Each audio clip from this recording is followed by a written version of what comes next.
Hello everyone, my name is Janver Delas, and today we're going to talk about the boy who shared his lunch, or Jesus feeds the 5,000.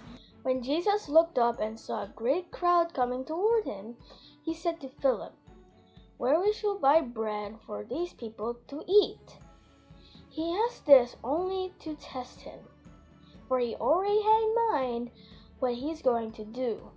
Philip answered him, "It will take more than a half year's wages to buy enough bread to have a bite." Another one of his disciples, Andrew, Simon's brother, spoke up. "Here's a boy with five barley loaves and 2 fish, but how far will they go among so many?" Jesus said, "Have the people sit down." There's plenty of grass in that area, so they sat down. About 5,000 men and many more children were there. Jesus then took the loaves and gave thanks, and distributed those to the people who were seated. He did the same with the fish. When they had enough to eat, he said to his disciples, "Gather the pieces that are left over, let nothing be wasted." So they gathered them and filled 12 basketfuls from the 5 barley loaves and 2 fish that were eaten. Today, I'm going to play to you all a song about ordinary people, which represents us that God chose to perform good things and be an example to the people around us.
people can serve God even in our humble ways. Remember, having open hands and sharing with others is not just for kids like us, but for adults too. If we give unselflessly, God bless us abundantly, as the verse in Hebrews 13 verse 16 says, "And do not forget to do good and to share with others, for with such sacrifices God is pleased." A blessed day to everyone. This morning I will be sharing with you a story of a short man whose life was renewed because of an encounter with Jesus. The story is found in Luke chapter 19 verses 1 to 10. The title of the story is Zacchaeus the tax collector.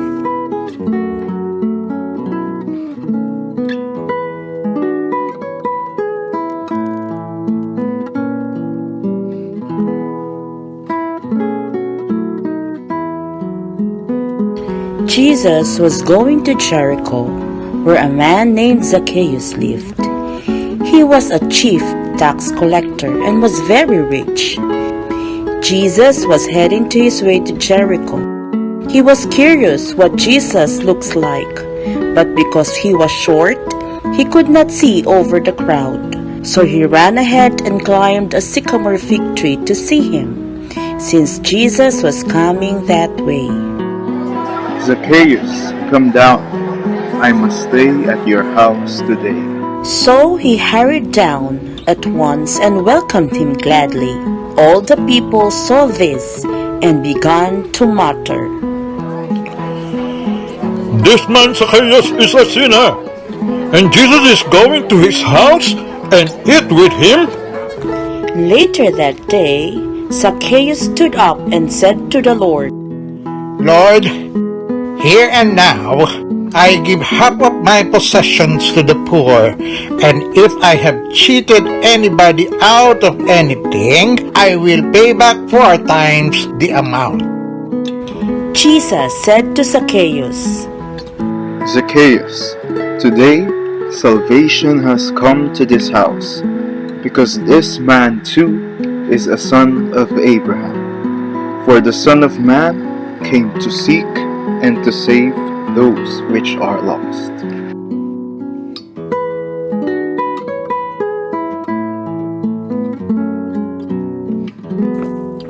I love the story of Zacchaeus in the Bible. I love the lessons in it. The truth that if you want God to change your life, He can and will. Zacchaeus knew what he was. He knew what people thought about him.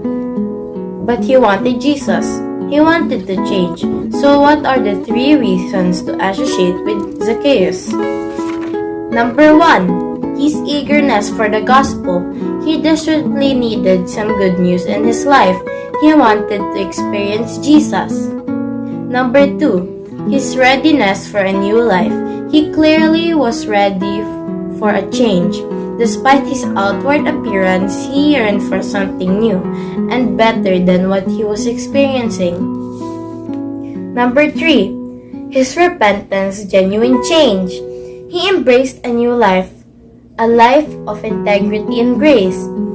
He was a new man after spending time with Jesus, and he demonstrated that change is a profound and tangible way. So what are the lessons we learn from the story Zacchaeus? Number 1, Zacchaeus teaches us that when you make a solid effort to experience Jesus, you are rewarded. It means seeking Him with all your heart and doing everything He would have you do.